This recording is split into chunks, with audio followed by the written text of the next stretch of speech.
Shalom, selamat pagi jemaat yang terkasih dalam Tuhan. Kita bertemu kembali melalui doa pagi Jemaat Sudiang, edisi Kamis 23 Juni 2022. Sebelum kita memulai aktivitas kita pada pagi hari ini, ada baiknya kita mohon tuntunan penyertaan Tuhan di dalam membaca, merenungkan akan firman kebenarannya. Kita berdoa. Puji dan syukur kami angkat ke hadapan hadirat-Mu ya Bapa. Atas kasih penyertaan-Mu kami boleh dibangunkan pagi ini dengan tubuh yang penuh keberkatan. Terima kasih Tuhan.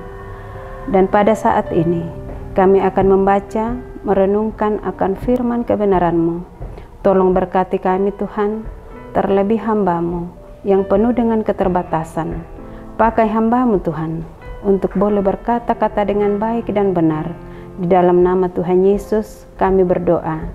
Amin. Jemaat yang terkasih dalam Tuhan, pembacaan kita pada pagi hari ini terambil dari Imamat 10 ayat 1 sampai 7. Dan saya akan membacakan ayatnya yang pertama. Firman Tuhan.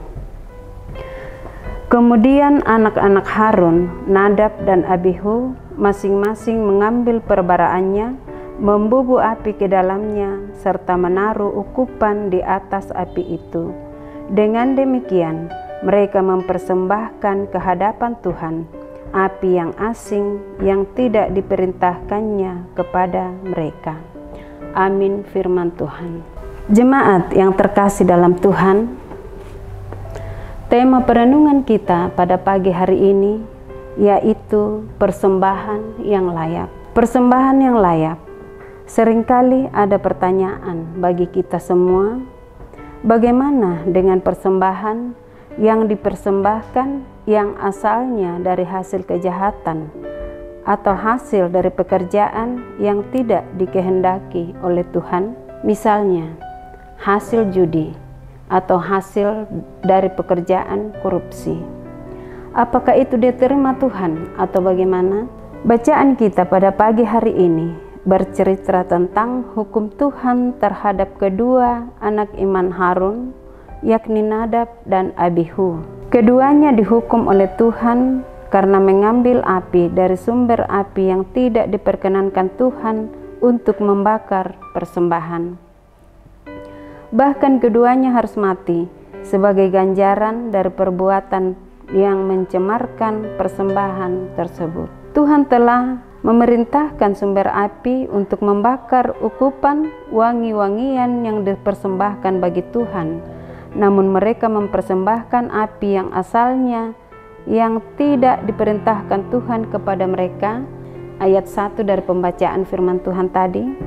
Mereka juga dianggap merampas hak imam besar, walaupun Harun yang adalah imam besar, ayah mereka sendiri. Karena sudah menjadi ketetapan bahwa persembahan kemenyan di atas mezbah hanya dapat dilakukan oleh seorang imam besar, persembahan kepada Tuhan adalah pengakuan dan rasa hormat terhadap kekudusan Tuhan. Untuk itu persembahan yang dipersembahkan haruslah kudus. Tidak boleh bersumber dari api lain, yakni sumbernya dari api yang tidak diperkenankan Tuhan. Mencemarkan persembahan adalah tindakan mempermainkan dan menghina Tuhan sebagai pribadi yang kudus. Dalam 1 Petrus 1 ayat 15-16 dikatakan, "Hendaklah kamu menjadi kudus, sama seperti Dia yang kudus telah memanggil kamu, sebab ada tertulis, kuduslah kamu, sebab Aku kudus." Persembahan yang kudus hendaknya bersumber dari kekudusan hidup, dan itulah yang berkenan kepada Tuhan. Amin firman Tuhan. Kita akan masuk dalam doa syafaat mendukung saudara-saudari kita yang boleh berulang tahun dalam kelemahan tubuh, bahkan yang berduka karena ditinggal oleh orang-orang yang mereka kasihi. Kita berdoa. Kembali kami bersyukur kepadamu ya Bapa, oleh karena kasih dan penyertaan-Mu kepada kami semua.